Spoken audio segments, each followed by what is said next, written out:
Cut.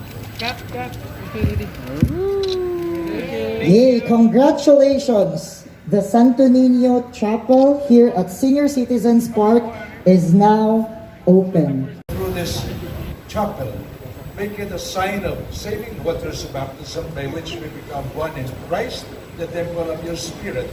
Be all here today, and all those who come here in days to come, who will pray, meditate, reflect, celebrate the sacraments, be united at last in the holy city of your peace, through Christ our Lord. Amen.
A little story. No? Last night, when I was doing my site inspection, I overheard two teenagers taking selfies. One of them mentioned, nga naman good si Santo Niño, mag-atubang man sa gilid, di mag-atubang straight ba? There's actually a purpose. No? We wanted the Santo Niño to be facing the east, to greet the morning sun, and that's what we're having now, no? Mahaya itong morning sun view, no? And when our water taxi becomes available, siguro fourth quarter of the year, the Santo Niño will be seen from the Mactan channel. The main purpose is to greet our visitors, and when they leave, may muhatag siya og blessings sa atong mga bisita. When we were starting the airport also, about 8 years ago, we had a research of the top things people think about Cebu. No? I'm sure up to karon pareho lang yako, no? The top 3 were and still are Sinulog, Lechon, and of course Santo Niño.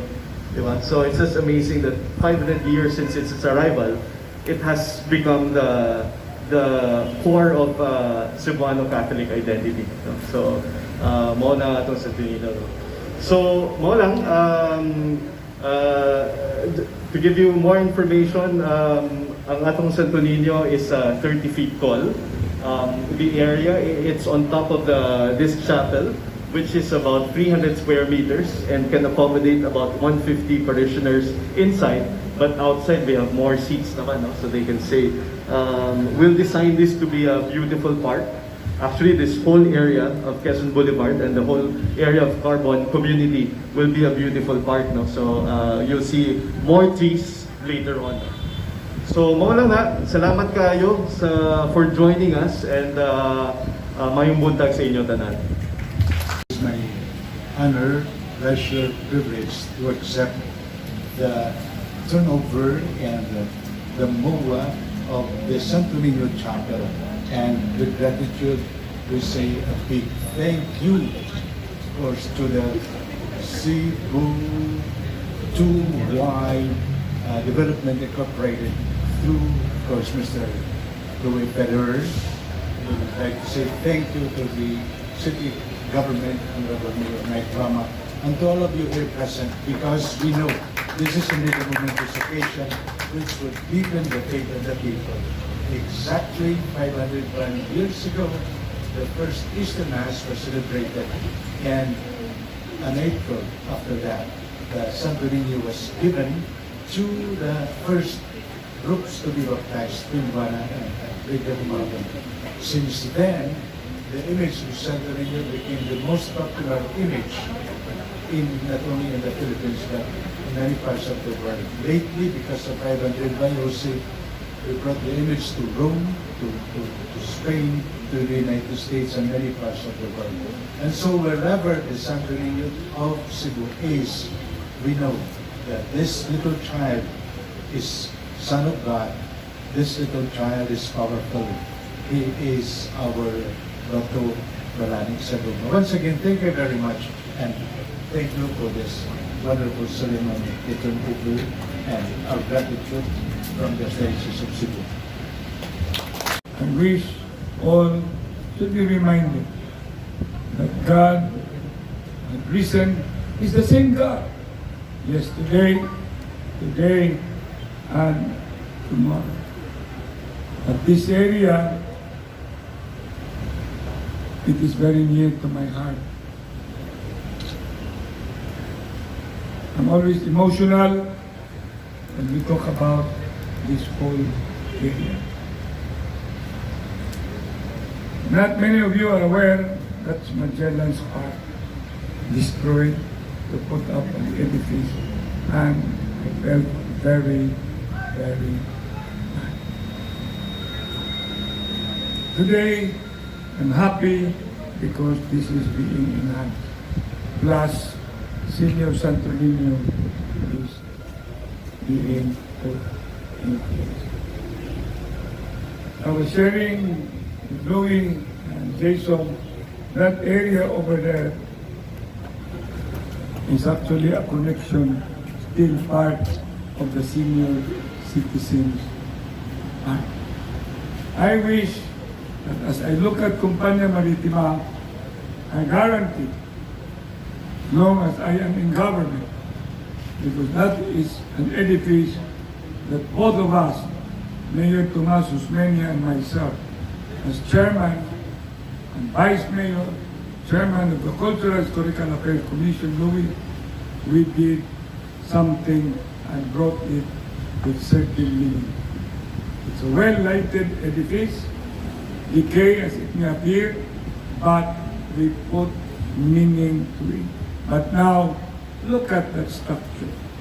And I wish the police station one day should not be there. So I am here with the city government, bringing to all of you yesterday. That means my being a part of the Cultural Historical Affairs Commission. Yesterday, my being a two-term mayor. Yesterday, as your vice mayor. But today, I'm your mayor. I guarantee, Louie, that carbon development should continue because that is a development needed to preserve and looking forward for an economic recovery and a pride for the city of Cebu. We must have to stand for it. Sa katapusan, of course, Easter Sunday, Christ has risen, we're rising, and we should continue rising in God's glory. Daghang salamat, maayong buntag. Congratulations, Liga! Sulog, the wave, and also he grew up in Surigao, where the waves are, very famous for surfing. Now, when Ma'am Lids Echo asked me, last week, possible to have the signing of the contract on Sunday, that is today, because our president and chairman is coming. I said, how is that possible? It's already Friday today, and next week is Holy Week.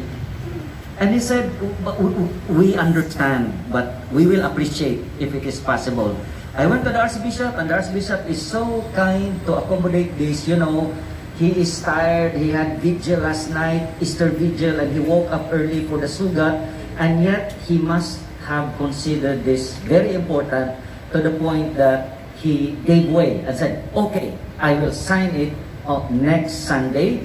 And I asked that just Friday or Thursday last week. So it shows to us the importance given by the Archbishop to this endeavor, simply because the chapel will be hope for the poor, for the vendors, and for the people around, and it will assure them of the presence and protection of the Senyor Santo Niño. Now my job is to summarize the salient points of the contract. The contract basically is like this. There is a chapel owned by the joint venture agreement between Cebu City LGU and the Megawide Construction Corporation with accession to the Cebu 2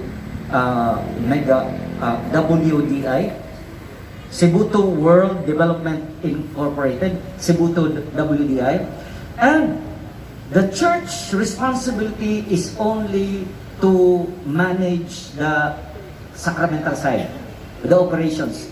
So, the maintenance, the janitors, kuryente, tubig, iya sa joint venture, we take care of the spiritual side. Now, what are the spiritual activities that can be held here according to the MOA? Masses. We have weekly masses committed by the cathedral, and if management of Cebu 2 WDI would like daily masses, it is also allowed. And they will help, cathedral will help provide for the priest. Now, since the mayor, Michael Rama, the honorable mayor, would once in a while like to have mass weddings for the poor, and you know, it's a very noble endeavor for government, although there is a veil separating church and state because it is constitutional, and yet the city can still allocate funds when the poor would set aside the sacrament because of prohibited cost of the celebration. Then we support it. The MOA says mass weddings can be allowed in this chapel. So LGU sponsoring mass wedding, okay. Cebu 2 WDI sponsoring mass weddings, okay. Megawide Construction Corporation celebrating, sponsoring mass weddings, okay. Question, what about other weddings? Go to the cathedral, ask permission, go to the Archbishop's Palace, ask written permission. There should be no problem for as long as there is coordination, because we do not want to duplicate the parishes nearby. We have three. We have the cathedral, we have USJR Mount Carmel, and also we have the Basilica Minore del Santo Niño. So every happy, I think, in this arrangement. Other weddings will be on a case-to-case basis. Now, these are the salient points of the contract, and I assure you, we went through the process and we did lots of additions, subtractions, discussions. I even met with Miss Echo there, somewhere in Ayala. I met with the Archbishop, and the priests of the cathedral even sat down for a meeting. So this is well thought of, but in the end, if there is any problem, we refer to the MOA. When it is sacramental in nature, canon law will prevail. When it is legal in nature, then the provisions of the MOA, the contract, will guide us, because the provisions of the contract are the laws between the contracting parties. Thus far are the salient points of the contract. I now bring back Jinx, the King MC. Thank you so much.